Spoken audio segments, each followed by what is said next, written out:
दूसरे वीडियो में पहले वीडियो के बाद के आगे के भावनाओं पे, इमोशंस पे आज बात कर रहे हैं। कुछ और नए शब्द हैं, हम उनके ऊपर चर्चा करेंगे। पिछले वीडियो में हमने एंथुसिज्म पे हमने बात कर ली थी। एनवी एनवी शब्द का अर्थ होता है ईर्ष्या, जलन। पुराने अगर लोगों में जाएंगे तो डाहा शब्द भी एक बहुत इसके अंदर इस्तेमाल होता है। मतलब ये बहुत ही सामान्य रूप से इस्तेमाल होने वाले शब्द है। यानी कि दूसरे के लाभ को देखकर अपने को जो मानसिक पीड़ा पहुंचती है उसको भी इसमें हम कहते हैं कि इसका सही अर्थ ये है। देखिए, जलन कौन सा ग्रह देगा? दूसरे की सफलता से या दूसरे के खुश होने से अगर किसी को ईर्ष्या हो रही है तो ये शनि ग्रह का कार्य है। या आप कभी कभी देखेंगे सूर्य बहुत खराब है तो भी बहुत ईर्ष्या दे देगा। मेरे से बड़े सारे लोग असहमत हो सकते हैं, लेकिन मैंने ऐसा कुंडलियों में देखा है कि जब सूर्य खराब होता है तो व्यक्ति दूसरों की सफलता, क्योंकि सफलता का कारक तो सूर्य है, सम्मान का कारक सूर्य है, तो दूसरे की सफलता या सम्मान नहीं देख पाने की स्थिति तब बनती है जब हमारा सूर्य खराब है। अन्यथा दूसरे के सम्मान से भी अच्छा सूर्य वाला हमेशा खुश हो। तो ये एक खराब सूर्य की स्थिति को भी अभिव्यक्त करता है। अगले शब्द का अर्थ है उत्साह, प्रसन्नता का अतिरिक्त होना। तो ये मैं पहले भी चर्चा कर चुका हूँ। ऐसे मिलते जुलते शब्द आपने पहले भी सुने हैं, लेकिन यहाँ शब्द अलग है तो इसका भाव भी थोड़ा सा अंतर है। ये गुरु ग्रह के कारण। फियर का अर्थ होता है डर। शनि ग्रह ऐसा है जो डर का कारक। सूर्य खराब हो तो भी इंसान बहुत डरता होता है। चेक कर लीजिए, जिन लोगों के सूर्य चंद्रमा के नक्षत्र में होंगे अंदर से डरते मिले, या चंद्रमा सूर्य के नक्षत्र में होगा तो मन में डर रहता हो। आजमा के देख लीजिए। स्वीकार करने वाला सच बोलेगा कि हाँ मेरे अंदर रहता है, मैं डरता हूँ। लेकिन जो लोग स्वीकार नहीं करना चाहते, मैं उनका कुछ नहीं कर सकता।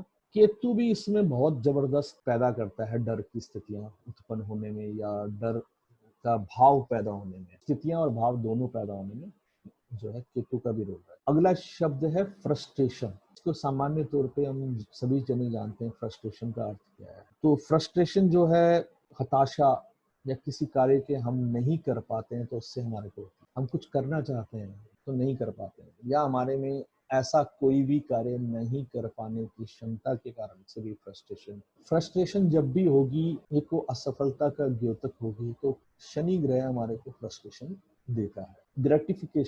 ग्रेटिफिकेशन शब्द का अर्थ होता है संतुष्टि, तृप्ति।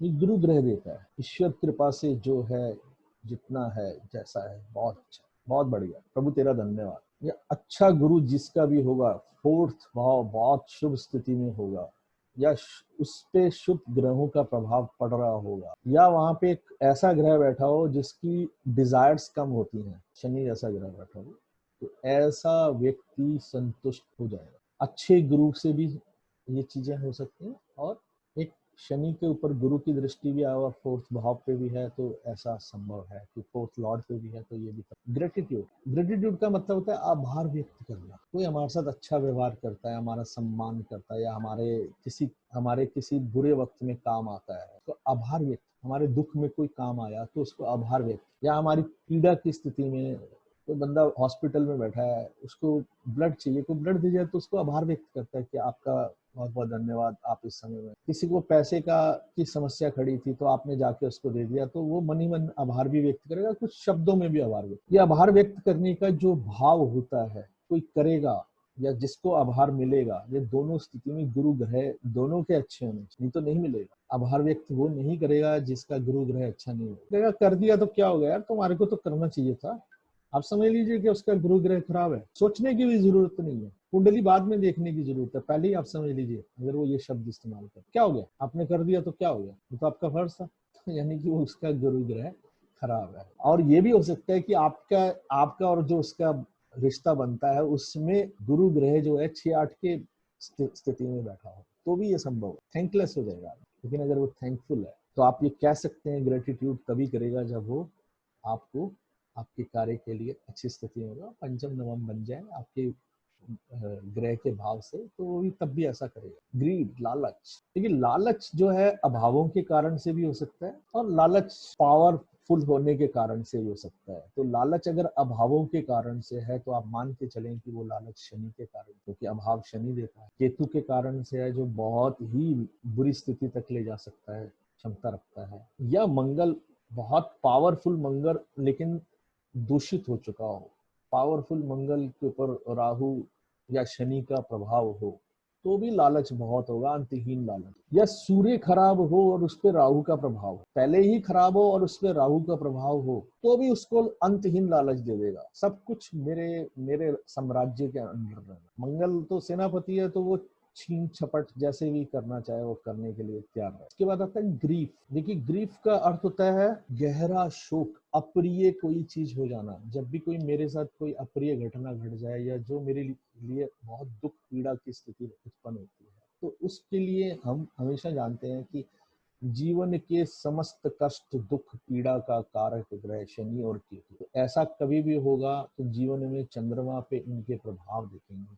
तो जितना ज्यादा चंद्रमा को ये प्रभावित करते हैं उतना ज्यादा व्यक्ति महसूस करेगा, उसकी महसूस करने की क्षमता भी उतनी होगी। मानसिक रूप से वो उसके अंदर दर्द के भाव भी बहुत उसी तरह से होगा। जितना ज्यादा वो अपने दर्द की पीड़ा की बात करेगा तो आप समझ लीजिए कि शनि या केतु का कितना ज्यादा प्रभाव है। कम बता रहा है तो इसका मतलब वो उसका जो पीड़ा है वो उसने उसको के साथ अपने जीवन को तालमेल कर लिया है, वो उसको प्रचारित नहीं कर पा रहा, लेकिन नहीं करेगा। लेकिन अगर कोई बार बार अपने दुख अपनी पीड़ा की बात कर रहा है, बता रहा है, तो इसका मतलब उसके मन पे इतना गहरा प्रभाव है कि वो अपने अभिव्यक्ति को, अपने भावों को, भावनाओं को बार बार व्यक्त। गिल्ट होता है कि किसी गलत कार्य को हम कर लेते हैं तो हमें एहसास होता है। देखिए गिल्ट तभी होगा जब हमारा सूर्य अच्छा हो, अगर हमारा गुरु अच्छा होगा। अगर दोनों ही ग्रह अच्छे नहीं है तो हम कभी गिल्ट महसूस नहीं करेंगे कि हमसे गलती हुई। गलती भी नहीं, गुनाह के लिए हम ये शब्द इस्तेमाल करते हैं कि कुछ ऐसा कार्य जिससे जो हमें स्वयं को लगे ये हमसे कैसे हो गया, हमने कर कैसे दिया, ये हमारे उस समय हमारे मन में ऐसे भाव आए कैसे।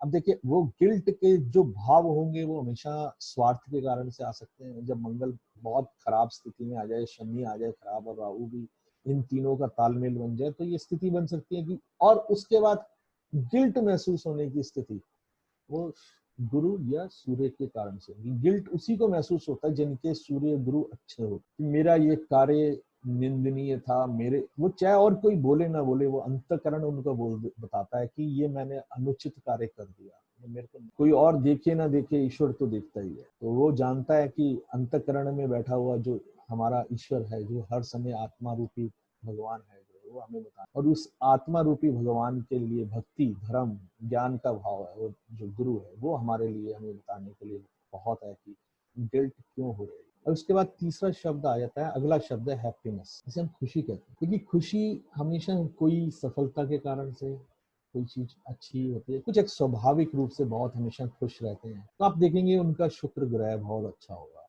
बुध ग्रह भी अच्छी स्थिति में होगा, गुरु ग्रह भी अच्छी स्थिति में होगा, चंद्रमा भी अच्छी स्थिति में होगा। ये चारों ग्रहों पे पाप प्रभाव कम होगा। स्वास्थ्य की कमी दे सकते हैं अगर पाप प्रभाव हो, लेकिन अगर ये आपस में अच्छे भावों से संबंध बना रहे हैं तो आप मान के चलें कि कुछ भी हो अंदर से हर समय वो खुश रहने वाला, छोटी छोटी बात पे खुश हो जाने वाला वो व्यक्ति होगा, बहुत जल्दी आनंद में आ जाता होगा और दूसरों को भी आनंद बांटेगा, स्वयं भी आनंद में रहेगा, दूसरों को भी आनंद। गुरु बहुत जरूरी है, शुक्र बहुत जरूरी है। जितना ज्यादा अच्छा शुक्र, अब यहाँ अच्छा शुक्र का अर्थ ये नहीं कि उच्च के शुक्र की बात कर रहा हूँ, पाप प्रभाव के हीन होने चाहिए, सबसे ज्यादा जरूरी है। अब मूल त्रिकोण में बैठा हुआ शुक्र ज्यादा अच्छे रिजल्ट देगा देन उच्च के। हेट्रेड, नफरत, अब जानते ही हैं कि किसी को किसी के प्रति नफरत या किसी कार्य के प्रति या किसी घटना से या किसी समुदाय के प्रति या किसी सोच के प्रति भी नफरत हो सकती है। क्योंकि नफरत हमेशा शनि के कारण से, कि हम उसको बहुत ही अवांछित और बुरा मानते हैं जिस चीज को, उससे उसी के प्रति। लेकिन ये विवेक हमारे को ये सही चीज जो है गुरु और सूर्य जैसे ग्रह देते हैं कि हमें नफरत क्यों हो रही है, निंदनीय कार्य है या क्या है, या हमारे को वैसे ही नफरत हो रही है, बिना कारण से नफरत हो रही है। नफरत तो शनि हो गया, लेकिन वो बिना कारण है या कारण है, ये हमारे अन्य ग्रह, हमारे होप आशा, किसी भी फ्यूचरिस्टिक चीज की होप या आशा हमें गुरु ग्रह देते। देखिए फ्यूचर हमेशा राहु है और अच्छे राहु पे अच्छे गुरु का प्रभाव, यानी कि गुरु उसको प्रभावित कर रहा है, पॉजिटिविटी दे रहा है। तो पॉजिटिविटी कौन सा ग्रह देता है? गुरु ग्रह देता है। हमारी पॉजिटिविटी का दूसरा कारक ग्रह सूर्य है। तो ये दो ग्रह जब अच्छे होते हैं, स्ट्रॉन्ग मंगल भी पॉजिटिविटी देता है, लेकिन स्ट्रॉन्ग मंगल पे अगर गुरु का प्रभाव आ जाए तो उससे अधिक प्रभाव वाला व्यक्ति, स्ट्रॉन्ग मंगल पे स्ट्रॉन्ग और पॉजिटिव गुरु का और स्ट्रॉन्ग सूर्य पे स्ट्रॉन्ग और पॉजिटिव गुरु का प्रभाव आ जाए तो आप मान के चलेंगे उससे ज्यादा पॉजिटिविटी होगी ही नहीं। वो हर चीज में पॉजिटिविटी ढूंढे, वो ढूंढेगा कि ये जो परिस्थिति उत्पन्न हुई है ये नेगेटिव है, इसको मैं कैसे पॉजिटिव कर सकता। आप देख सकते हैं कि हमारे प्रधानमंत्री जी कैसे ऐसी उत्पन्न होने वाली भावना जो होती है वो एक शुभ गुरु के द्वारा होती है। इसके बाद आप चलते हैं, हम आगे चलते हैं तो हम देखते हैं कि हर भय की स्थिति, भयभीत करने वाली स्थिति, मंगल राहु का मिलन भयभीत कर सकता है।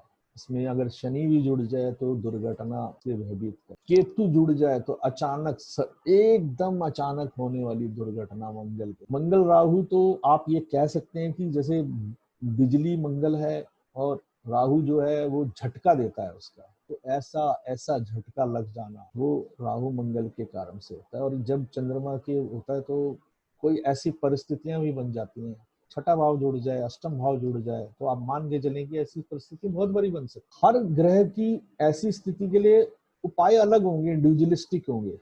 जनरलाइज हम कह सकते हैं कि रुद्राभिषेक कर लेना चाहिए, चंद्रमा के लिए बहुत अच्छा है। अब इसके बाद आती है होस्टिलिटी। देखिए होस्टिलिटी जो है वो शब्द का अर्थ होता है दुश्मनी, शत्रुता, व्यक्ति या वस्तु के प्रति जो हमारा अत्यंत उग्र भावनाएं हो जाना, ये हॉस्टिलिटी है। अब ये शनि मंगल ही सामान्य तौर पे हमें शत्रुताएं देता है। वैसे तो आप देखेंगे कि शत्रुता होने के लिए अन्य ग्रह भी कोई कार्य कर सकते, पर सामान्य अगर हम सिर्फ बात करेंगे तो हमारी सामान्य शत्रुता के लिए शनि मंगल का परस्पर संबंध होना तो हमारे स्वभाव में जल्दी हमारे शत्रु बनने की स्थिति होती है। और कभी कभी मैंने एक चीज और नोट की है कि गुरु की स्थिति अगर बहुत खराब हो तो भी ऐसा बहुत भारी होता है कि जीव के साथ बार बार लोगों की शत्रुता। हम इस प्रकार से भी इसका अर्थ निकाल सकते हैं। शत्रुता जनरली सामने वाला जो होता है हमारा मुख्य शत्रु होता है, शत्रु भी होता है, हमारा कॉम्पिटिटर भी होता है, हमारा पूरक भी होता है। अगर हमारे सामने बैठा ग्रह हमारा शत्रु ग्रह है तो और वो दोनों के दोनों का चंद्रमा से किसी प्रकार संबंध बन रहा है तो उस रिश्ते से संबंधित हम ये कह सकते हैं कि बड़ी जल्दी शत्रुता बनेगी, बड़ी जल्दी शत्रुता का प्रभाव आ जाएगा। राहु का प्रभाव भी गुरु ग्रह पे जब नेगेटिवली आता है तो ऐसी स्थिति में भी जातक की शत्रुता आसानी से हो जाती है। लेकिन इसमें भी चंद्रमा पे पाप प्रभाव अवश्य आना चाहिए और मन में घर करके रखने के लिए केतु मंगल का प्रभाव बहुत ज्यादा होना चाहिए। ह्यूमिलेशन, अपमान शब्द का परिचायक है। देखिए अगर मेरा अपमान हो रहा है तो सम्मान जब सूर्य से है तो एक या तो सूर्य बहुत खराब है मेरा तो ये होगा, या शनि मेरी कुंडली में पाप प्रभाव दे रहा है तो बार बार अपमानित होता है। आप देखेंगे ऐसे व्यक्तियों का अपमान बहुत होता है। जहाँ सूर्य पिट जाए तो बहुत बुरी हालत है, या आप देखेंगे कि शनि का जो स्थिति है वो सूर्य को डैमेज करने वाली है तो उस व्यक्ति का अपमान बहुत ज्यादा हो, बार बार अपमानित होना। उसके बाद इंटरेस्ट, हमें मतलब किसी चीज के बारे में जानना, किसी व्यक्ति के बारे में जानना, किसी चीज के अंदर इंटरेस्ट है, किसी व्यक्ति में इंटरेस्ट है, किसी से प्रेम होने के कारण से उसमें इंटरेस्ट है। ये अलग अलग तरीके से हम इंटरेस्ट को भी व्याख्या कर सकते हैं। देखिए इंटरेस्ट जब भी होगा वो सबसे पहला जो प्लैनेट है हमारा अपना चंद्रमा स्वयं का बनता है।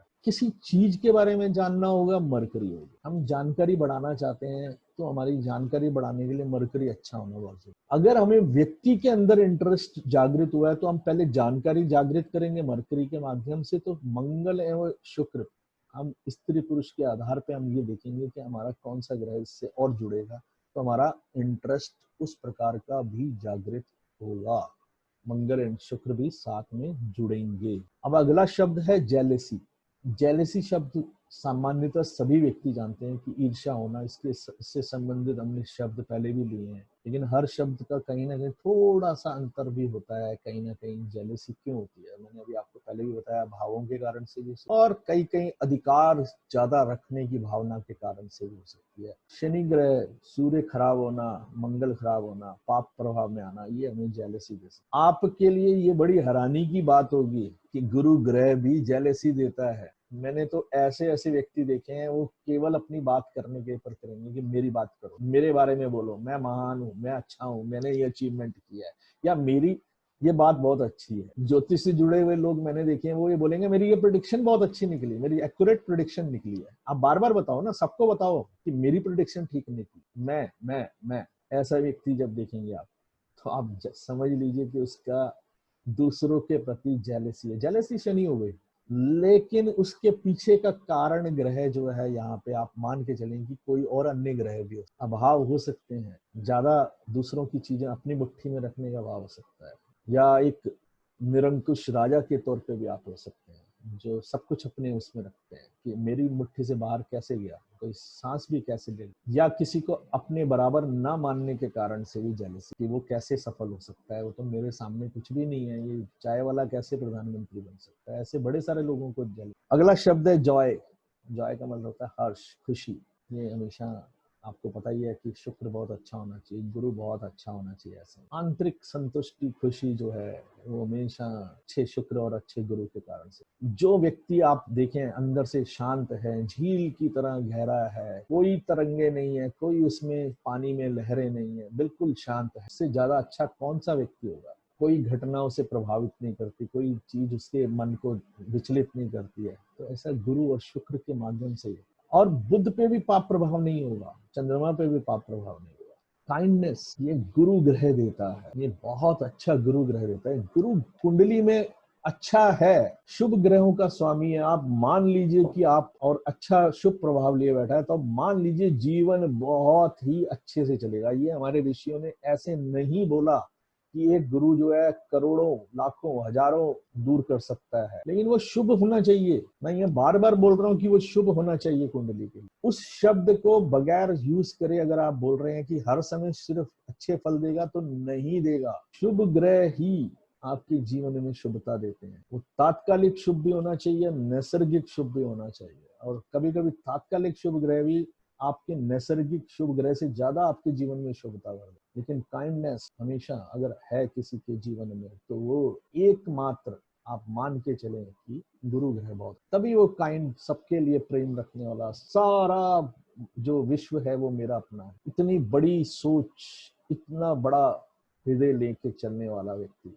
वो हमारे ऋषियों ने, हमारे जो है महर्षियों ने हमें जो मार्ग दिखाया, हमारे धर्म में ही ये सामान्य तौर पे कि पूरा विश्व एक परिवार है, ऐसी बात लेके चलने वाला। ये कहने वाली बात नहीं होनी चाहिए, शब्द नहीं होने चाहिए, वास्तव में ऐसा होना चाहिए। तो ऐसा भाव रखने वाला व्यक्ति जो है, उसका गुरु पूर्ण रूप से बहुत अच्छा होगा। कोई पाप प्रभाव उसको नहीं, बल्कि वो अपनी शुभता से सबके पापों को दूर कर। लोनलीनेस, देखिए लोनलीनेस का अर्थ होता है कि अकेलापन। अब इसको हम सभी जने जानते हैं कि शनि अगर लोनलीनेस जो है वो उसके कारण से आती है, केतु भी करता है इसके। मेरे जैसा व्यक्ति तो मैं जितना अपने साथ रहता हूँ उतना ज्यादा एंजॉय करता हूँ, क्योंकि मैं उस समय में बहुत कुछ पढ़ लेता हूँ, बहुत कुछ कार्य करता हूँ। गैदरिंग मुझे बुरी नहीं लगती, ये नहीं मैं कहूँगा, मैं सोशली भी बहुत ज्यादा सोशल हूँ, लेकिन हर समय मैं सोशल होने में मैं अपने को अनईजी महसूस करता हूँ। कुछ समय अपने लिए निकालना, तो ये शनि कराए और निकालना चाहिए। मेरा मानना है कि शनि आपका अगर अच्छा है, शुभता लिए बैठा है, यानी गुरु का शुभ प्रभाव है,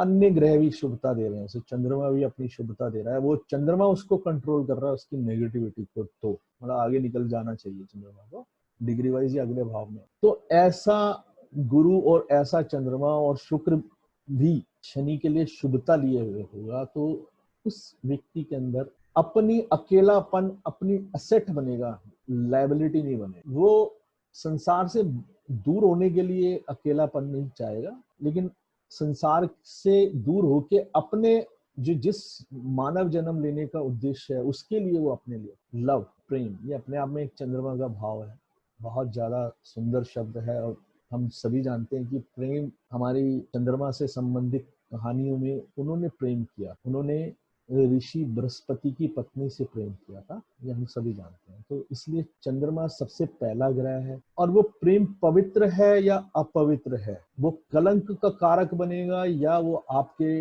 लिए जो है वो ऐसा प्रेम है जो बिल्कुल निश्चल प्रेम है। ये गुरु जब साथ जोड़ जाता है, उसकी दुर्भावनाओं को दूर करने की क्षमता रख सकता है। बुध के साथ जोड़ने पर कलंकित भी व्यक्ति हो सकता। और शुक्र अच्छा हो कुंडली में, ये मैं साथ में आपको बताता जा रहा हूँ बार बार कि शुक्र अच्छा होना चाहिए, गुरु अच्छा होना चाहिए, तो ही ये चीजें अच्छी होंगी। बुध अच्छा होना चाहिए। अगर बुध भी खराब है, खराब परिस्थिति में है, तो आप मान के चलें कि कलंकित होगा व्यक्ति, उस पर ऐसा कलंक लगेगा कि जो उसके प्रेम के कारण से वो कलंकित हो जाए। नहीं तो वही प्रेम उसका पवित्र प्रेम भी बन सकता है अगर एक शुभ गुरु या और शुभ शुक्र उसको, क्योंकि शुक्र रिफाइनिंग कर देगा, उसके अंदर के भावों को शुद्धिकरण करेगा, तो शुद्ध पवित्रता देने का कार्य गुरु देगा। तो उस प्रेम के अंदर ईश्वरीय भाव ज्यादा जागृत। लस्ट, लस्ट तो हम जानते ही हैं, सभी को इसका अर्थ पता है। मंगल और शुक्र अगर जुड़ जाए तो लस्ट है, और चंद्रमा साथ जुड़ जाए तो एडल्ट्री रिलेशनशिप की बात आ जाती। अब ये पवित्र है तो पति पत्नी का है, और अगर ये किसी अन्य के साथ एडल्ट्री रिलेशनशिप के लिए ले जाने की भाव कर रहा है, तो ये दोनों पहले ग्रह खराब स्थिति में होंगे, दोनों के दोनों बुरी स्थिति, बुरे प्रभाव लिए बैठे। ये हमेशा के लिए ध्यान रख लीजिए। ऐसे ही हर एक के बारे में आप मत बोल दिया करें कि मंगल और शुक्र इकट्ठे हैं तो उनको दूसरों के प्रति होगा। नहीं, जब तक पाप प्रभाव नहीं है तब तक वो चीज नहीं होगी। व्यक्ति में ये बात होगी तो वो लस्ट जरूर होगा उसको, लेकिन पति पत्नी में आपस ऐसा जबरदस्त आकर्षण होगा कि मैग्नेटिक जैसे खींच के एक दूसरे की तरफ ले जाते हैं। पाप प्रभाव पड़ते ही मंगल खराब हो गया, शुक्र खराब हो गया, और या चंद्रमा भी खराब हो गया, तो आप मान लीजिए कि वो व्यक्ति कितने भी रिलेशंस बना सकते, कोई लिमिट नहीं। बुरे से बुरे कार्य करने में भी उसे शर्म नहीं आएगी। आउटरीच, उल्लंघन, अत्यधिक रोष उत्पन्न करने की परिस्थिति, दुर्व्यवस्था। जैसे ये भी आपने देखा कि कुछ राज्यों में दुर्व्यवस्था थी, उल्लंघन हो रहे थे सारे के सारे चीजें। राहु का प्रभाव है, जो किसी भी नियम को नहीं मानने वाले लोग होते हैं, जो किसी भी नियम पे चलने के लिए तैयार नहीं होते हैं, ऐसे सभी लोगों के लिए जो आप देखेंगे, तो आप देखेंगे राहु उनको ऐसा करने के लिए प्रेरित करता है, उनको ले जाता है खींच कर कि नहीं करना ऐसा, ऐसा मैं नहीं करूंगा, मुझे इस जीवन में नहीं करना ऐसा। अगला शब्द है पैनिक। कोई ऐसी परिस्थिति बन जाना जहां से हम भयभीत हो जाते हैं, डर जाते हैं, मतलब जो अचानक होता है। देखिए अचानक कोई भी चीज होती है ना, उसके अंदर देखिए हम एक चीज जानते हैं कि हम बहुत स्पीड में गाड़ी चला रहे हैं तो दुर्घटना हो सकती है। मैं किसी के साथ बैठा हूँ और वो बहुत तेज गाड़ी चला रहा है तो मैं पैनिक में आ जाऊंगा कि ये गलत कर रहा है, मैं उसको रोकने की कोशिश करूंगा। पैनिक जब आप जानते हुए करते हैं, योजनाबद्ध तरीके से करते हैं, तो नहीं होता। पैनिक ये होता है कि अचानक होने वाली कोई घटना जो होती है, जिसे मतलब सहसा कोई भी बात अचानक हो गई, तो ये केतु हर ऐसी अचानक होने वाली घटना भी। पैनिक होएगा तो हमारा मंगल भी उस समय खराब होगा। जिस समय ये घटना घट रही होगी उस समय हमारा ये मंगल उस समय खराब होगा, उस पे बहुत अधिक पाप प्रभाव होगा। शनि का भी हो सकता है उस समय। चंद्रमा तो पिटा हुआ होगा, बुरी हालत होगी, उसकी स्थिति नहीं होगी कि उस भाव को, उस भावना को झेलने की स्थिति नहीं होगी। पैशन, पैशन हमेशा मंगल देता है, शुक्र देता है। कुछ भी करने के लिए पैशन चाहिए, तो चंद्रमा तो चाहिए चाहिए हर काम में। जितने भी मैंने अभी चर्चा करी है, इनमें चंद्रमा के बगैर तो कुछ होने वाला ही नहीं, क्योंकि चंद्रमा हमारा मन है, मन के भाव है ये सारे। लेकिन वो जो पैशन चाहिए मन को किसी कार्य को करने के लिए, वो एक शुभ मंगल और एक शुभ शुक्र और एक शुभ गुरु देता है। गुरु देगा तो आप नैतिकता, धर्म और उसके लिए पैशनेट रहेंगे। मंगल कोई भी कार्य करना हो, भय मुक्त करके आपसे कार्य करा सकता है कि आपको डरे बगैर आप करते रहें, कुछ भी परिस्थिति हो जाए, थके बगैर, क्योंकि मंगल थकने नहीं देता। और ये मान लीजिए कि वृश्चिक राशि का अगर मंगल है तो आप सबसे ज्यादा व्यक्ति को देखेंगे, उनकी लगन है तो उनको आप देखेंगे डर ही नहीं लगता, वो करेंगे, काम कर जाएंगे। अगर डर है भी तो वो उनके बहुत गहराइयों में होगा, वो उनको आप कभी फेस पे नहीं देखेंगे कि डरे हुए हैं, भयभीत हैं, ऐसा वो देखेंगे। अच्छा मंगल, ये हमेशा ध्यान रखना, वो करें। और एक वही वीक मंगल होगा तो आप नहीं करेंगे, पैशन नहीं हो सकता, किसी चीज का पैशन नहीं। पिटी, अफसोस की बात, कोई भी परिस्थिति, कोई भी कार्य अफसोस, जिसपे अफसोस हो सकता हो, या मैं बोलूंगा इस अफसोस शब्द या पिटी जो है, किसी की परिस्थिति भी हो सकती है कि बहुत ही पिटी, बहुत ही अफसोसजनक परिस्थितियों में व्यक्ति जी। हम गरीबों के लिए जनरली बोलते हैं, तो ये शनि ग्रह है। ये अफसोस की बात या अफसोस की परिस्थिति या अफसोसजनक कोई घटना कोई भी है, लेकिन अफसोस फील करने के लिए आपका गुरु और सूर्य अच्छा होना, नहीं तो आप फील ही नहीं करोगे। प्लेयर, खुशी, प्रसन्नता या संतुष्टि। देखिए फिर वहीं आ गए हम, इनसे प्राइवेसी जैसे शब्द आप पहले भी सुन चुके हैं, लेकिन इंग्लिश में अलग शब्द है, अर्थ मिलते जुलते हैं। मैं नहीं कहूंगा कि नहीं मिलते जुलते, हो सकता है कुछ लोगों को ये नाराजगी भी लगे कि इतना लंबा करने की क्या जरूरत थी, सेम शब्द थे तो हटा दे। पर मैं सबको सब कुछ देना चाहता हूँ। विद्यार्थी जो वर्ग है उनके लिए बहुत लाभदायक है। कृपया नाराज ना हो, ये लंबा हो जाए तो जो ये भाव है ये गुरु ग्रह देगा। जितना अच्छा गुरु ग्रह होगा, ये मनोस्थितियां, इमोशंस, आपका मनोभाव उतना ज्यादा हो। प्राइड, मी द अचीवर, कभी कभी ये प्राइड एफ्लेक्टेड मंगल के कारण से हो सकता है, कभी कभी ये प्राइड सफलता और अपनों की सफलता, मेरी सफलता सिर्फ नहीं, मेरे देश की सफलता के कारण। प्राइड अगर अहंकार में आकर हो रहा है कि मैंने ये अचीव किया है, तो खराब मंगल का की परिस्थिति है। और अगर प्राइड सारे देश की और समाज की या किसी मित्र की या किसी अपने बच्चे की या किसी और की है, तो अच्छा सूर्य और अच्छा गुरु है। तो आपने देखा बहुत सारे मैंने ग्रहों के साथ जोड़ा है। अभी एक तीसरा भाग भी अभी हमारा रहता है। हम जब तीसरा भाग करेंगे आपको पता चलेगा कि चंद्रमा हमारे जीवन में क्यों सबसे इम्पोर्टेंट है। सब कुछ बदल जाता है जीवन का अगर चंद्रमा खराब, और वही चंद्रमा अगर बहुत अच्छा है तो भी सब कुछ बदल सकता है। आप चाहो तो बेस्ट अचीवर होने के लिए, बेस्ट सक्सेसफुल व्यक्ति बनने के लिए आपको चंद्रमा आपका अच्छा होना ही चाहिए। ये लिख लीजिए। ऐसे ही नहीं, हमारे ऋषियों ने हमें बोला कि चंद्र कुंडली का बहुत महत्व, सबसे ज्यादा महत्व उन्होंने ऐसे नहीं बोला। पूरा जीवन इस चंद्र कुंडली के आधार पर है। ये मैं सबसे ज्यादा इस्तेमाल करता हूँ। लोग वर्ग कुंडलियां ज्यादा इस्तेमाल करते हैं, मैं लगन कुंडली के साथ चंद्र कुंडली से, तीसरे नंबर पे नवांश कुंडली और चलित कुंडली। बाकी मुझे वर्ग कुंडली की जरूरत ही नहीं पड़ती। तो अभी तीसरे भाग में आप देखेंगे अन्य शब्द अंग्रेजी भाषा में और उनके अर्थ हमारी भावनाओं से कैसे जुड़े।